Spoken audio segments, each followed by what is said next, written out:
Hyderabad police commissionerate के south east zone के Saidabad division में पुलिस ने फ्लैग मार्च में हिस्सा लिया। पुलिस ने कहा कि लोकसभा इंतखाबात के सिलसिले में आवाम में भरोसा पैदा करने के लिए ये फ्लैग मार्च किया गया, जिसमें एक नीम फौजी दस्ते ने भी हिस्सा लिया। मुख्तलिफ इलाकों में गाड़ियों की तलाशी और इंतखाबात के लिए उनका इस्तेमाल किया जाएगा। साउथ ईस्ट जोन के लिए एक कंपनी नीम फौजी दस्ते की अलॉट की गई है, जिसमें 100 अरकान हैं।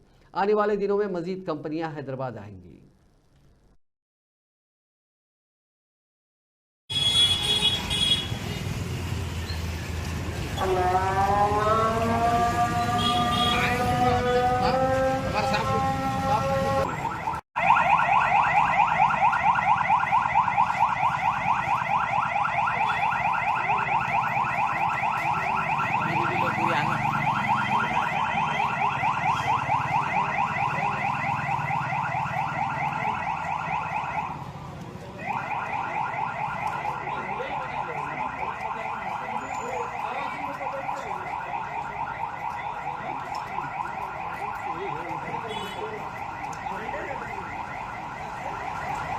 आज शाम में IS सदन से अभी संतोष नगर तक हम लोग पुलिस फोर्स मार्च पास्ट करें।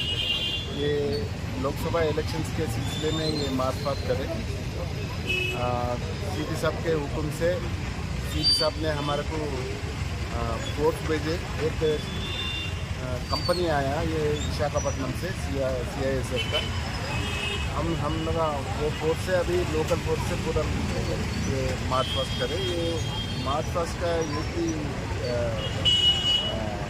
रीज़न है, तो सभी लोग जो इलीगल काम करने वाले अभी राउडी शीटर्स अभी संघ के विद्रोह शक्ति अन्नी కూడా लोगों को अलर्ट कर रहे हैं। तो ये इलेक्शंस के सिलसिले में कुछ भी वैसे काम नहीं करना पड़ता है। तो हम लोग ऑर्डिनरी पब्लिक को हम लोग ये सिलसिले से